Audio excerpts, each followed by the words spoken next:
আসসালামু আলাইকুম। ঈদ মানে আনন্দ, তাই না?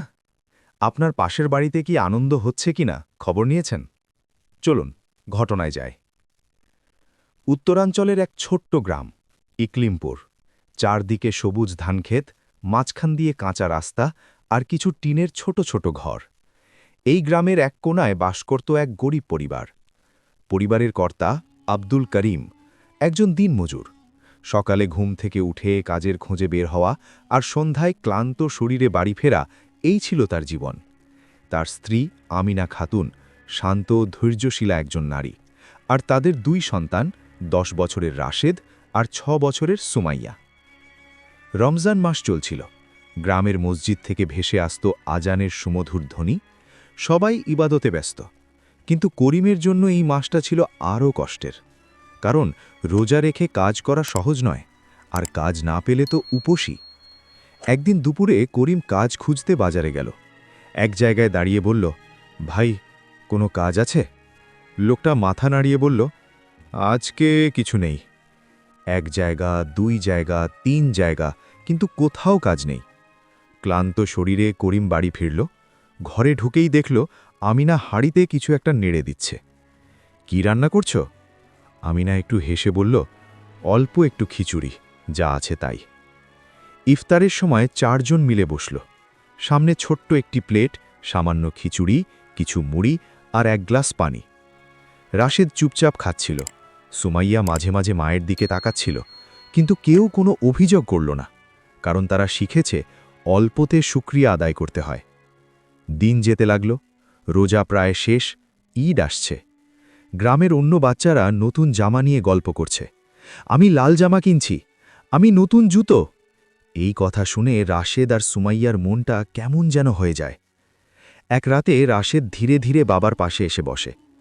আব্বা, ঈদে কি আমি একটা পাঞ্জাবি পাব? সুমাইয়াও বলে, আম্মু, আমার লাল জামা লাগবে।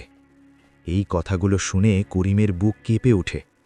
সে কিছু বলতে পারে না, শুধু মাথা নিচু করে। কিছুক্ষণ পরে ধীরে বলে, ইনশাআল্লাহ, আল্লাহ ব্যবস্থা করবেন।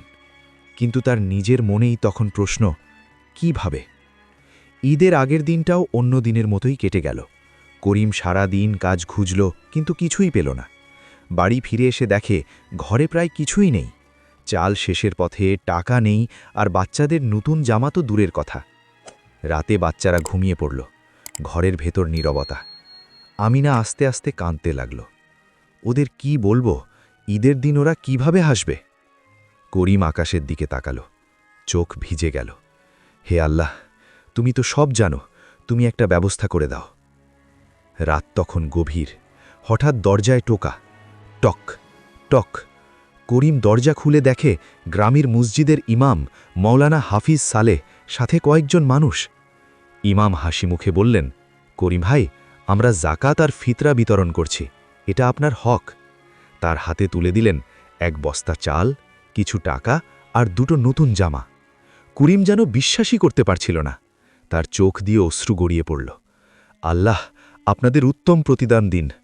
আমিনাও কাঁদতে লাগল, কিন্তু এবার সেটা দুঃখের না, এটা ছিল স্বস্তির কান্না। সকাল হল, ঈদের দিন। রাশেদ আর সুমাইয়া ঘুম থেকে উঠে দেখে তাদের জন্য নতুন জামা। আম্মু, এটা কি আমাদের? হ্যাঁ বাবা, আল্লাহ পাঠাইছে। তাদের খুশি দেখে মনে হচ্ছিল পৃথিবীর সবচেয়ে বড় আনন্দ ওদের ঘরেই। করিম ছেলেকে নিয়ে ঈদের নামাজে গেল। মাঠ ভরা মানুষ, সবাই তাকবীর পড়ছে। নামাজ শেষে সবাই একে অপরকে জড়িয়ে ধরছে। করিমের চোখে পানি, কিন্তু এবার সেটা দুঃখের নয়, এটা ছিল কৃতজ্ঞতার অশ্রু। বাড়ি ফিরে দেখে আমিনা সেমাই রান্না করেছে। খুব বেশি কিছু না, তবুও সেই সেমাইয়ের স্বাদ ছিল অমূল্য। 4 জন একসাথে বসে খাচ্ছে, হাসছে, গল্প করছে। সেই ছোট্ট টিনের ঘরটা যেন আলোয় ভরে গেছে।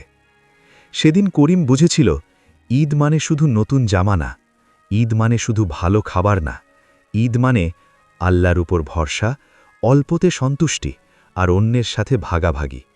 আর যারা জাকাত দেয় তারা শুধু টাকা দেয় না, তারা কারো জীবনে ঈদের হাসি এনে দেয়। ভিডিওটি ভালো লাগলে অবশ্যই চ্যানেলটি সাবস্ক্রাইব করুন। আল্লাহ হাফেজ।